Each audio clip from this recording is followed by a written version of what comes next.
I'm Sarah from OBHR TV, and today we will be discussing creativity and innovation in the workplace. We're here with Erin, and she will be sharing her previous work experience. Could you explain a normal day at your workplace? Well, I work at an accounting firm for OBHR. At this place, we come in basically at 9 o'clock in the morning. We sign ourselves in, and we go to our specific cubicles, and from there we do our day-to-day work. We kind of have stuff that's emailed to us, stuff that needs to be done from previous days, and we usually get a lunch around 12. We kind of just do our own thing. We don't really interact with one another. It's kind of like an individualized kind of environment, and when our work is done by 4 o'clock, we clock out and everyone goes home. So would you say that your workplace is creative?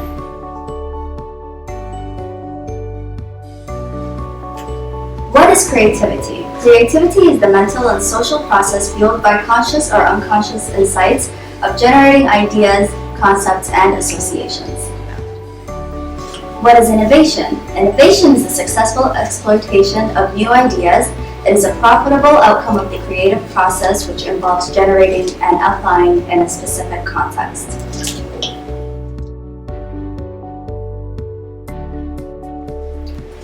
Over the last decades, innovation and creativity have become critical skills for achieving success in the business world. Creativity goes hand in hand with innovation, and there is no innovation without creativity. While creativity is the ability to produce new and unique ideas, innovation is the implementation of that creativity. In the modern business world, creativity and innovation within an organization are valued highly, for they are synonymous with the company's success. Creativity improves the process of solving problems, and the implementation of the solutions is what gives companies their competitive edge in their markets, helping to improve both productivity and profitability. Organizational culture is groups of people that influence each other, which has an impact on performance in an organization that separates them from one organization. Within the organization, the creativity provided should be helpful to the overall culture of the organization goals. Employees should be creative, collaborative, and use critical thinking process to be able to be as creative as possible. Organizations should be encouraging their employees to explore without fear of failing the task at hand. Employees should be able to stimulate their own activities, communicate their ideas and feelings with self-confidence while following their intuition to do the best they can. At Microsoft, they believe in empowering their employees to reach a higher goal at a global level and achieve more to make a difference. Their mindset in the company is to ask questions, take risks, and build on each other's ideas. They know that failure happens along the way. Workers seek to bring solutions to the problems that their customers bring to them and learn to improve their services, which leads them to innovation and breakthroughs along their research. They value the diverse perspective for innovation of better products.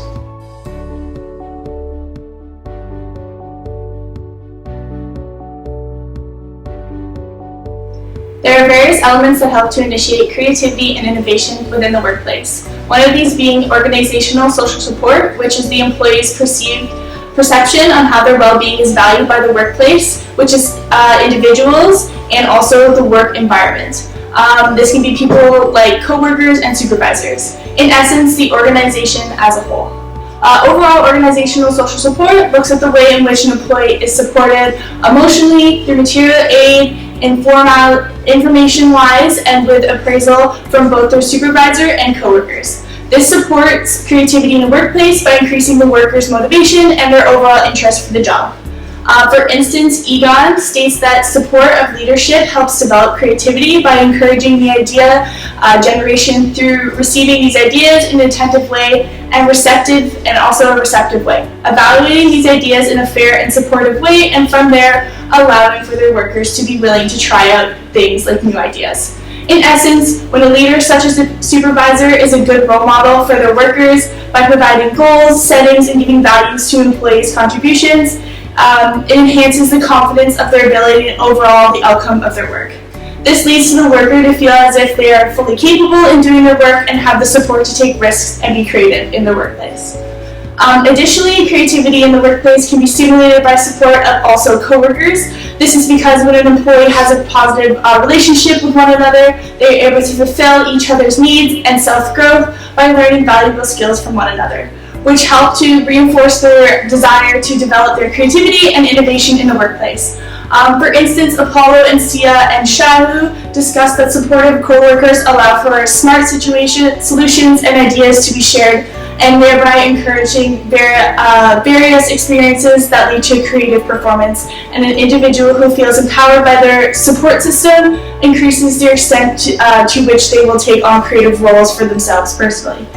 Essentially, when an employee feels that they have the ability to act creatively because of this close support system, they will take on innovative behaviors in the workplace, and along with this, a healthy relationship with one coworker can increase job satisfaction and in return improve the creativity in the workplace by investing a greater interest in the job. So overall, creativity and innovation in the workplace is closely associated to the social support that surrounds the employee, which allows for the coworker to feel confident in conducting their work in a creative and innovative manner.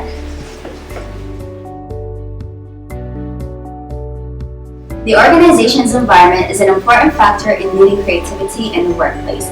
Facebook is titled one of the most innovative companies around the world. Mark Zuckerberg, CEO of Facebook, believes creativity is key to Facebook's future success. The Analog Lab is designed to bring out Mark Zuckerberg's dedication to a healthy workplace. It's also displayed in the Menlo Park office, which features a rooftop garden where you can forget about the workday and get some fresh air. It also has a track that circles the rooftop garden, which can be used for walking meetings. Continuing this focus on health and movements, Facebook offers their employees adjustable desks so that they can stand while working. The office even has showers for those who decide to ride their bikes to work. Their new building truly infuses health and wellness into the workplace. Creating a work environment that people enjoy working in can be one of the most challenging aspects of modern office design. Steve Jobs designed the Pixar buildings to encourage people from different departments to run into each other. Pixar's campus design originally separated different employees from different disciplines, one for computer scientists, another for animators, and another building for everybody else. But because Jobs was fanatic about these unplanned collaborations, he envisioned a campus where these encounters could take place, and his designs included a great atrium space that acts as a central hub for the campus. And surely, one of the most memorable features of Pixar's are the many characters, both big and small, that find their way around the campus. Outside, you'll find a huge version of Lexo Jr., while the cast of The Incredibles and Monsters Inc. can be found within the atrium. Like Steve Jobs said, if a building doesn't encourage collaboration, you'll lose a lot of innovation and the magic that's sparked by serendipity. So we designed the buildings to make people get out of their offices and mingle in the central atrium with people they might not otherwise see. Another factor affecting creativity and innovation within the workplace is organizational focus. The present focus of an organization directly affects the levels of creativity and innovation within the organization. Companies are usually structured to address current needs of their customers, and this does limit the level of innovation within these organizations. Companies should instead place a greater focus on the emerging needs of their customers, and this will encourage growth and productivity within that organization. Take Tesla for example. As Tesla Motors under CEO Elon Musk, they are ranked number 1 on the Forbes Most Innovative Companies of 2016 list. Their whole business model is not based on current consumer needs, but emerging needs. So they only manufacture zero-emission electric cars. Tesla's core skill, however, is the software technology it offers its consumers. such as autopilot driving. And so Tesla has single-handedly forced the entire automotive industry to enter the high-tech world, a place where the main focus is on innovation.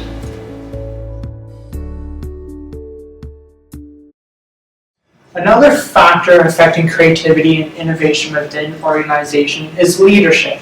And so the question does have to be asked, how many leaders does one organization need to thrive? The answer is being a lot. There needs to be a lot of leaders all engaged in cultivating a culture of creativity.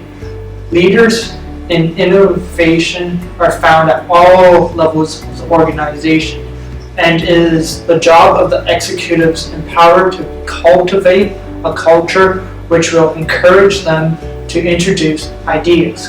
Employees within organizations should take initiative in solving problems as opposed to expecting all leadership to come from above for leadership in everybody's business. An example of innovative leadership can be seen with Mark Benioff, the president of Salesforce. Salesforce is an American cloud computing company which was ranked number 2 in Forbes' 2016 list of most innovative companies. As previously mentioned, leadership is everybody's business. Mr. Benioff creates a culture of innovation through a multi-stakeholder approach to leadership.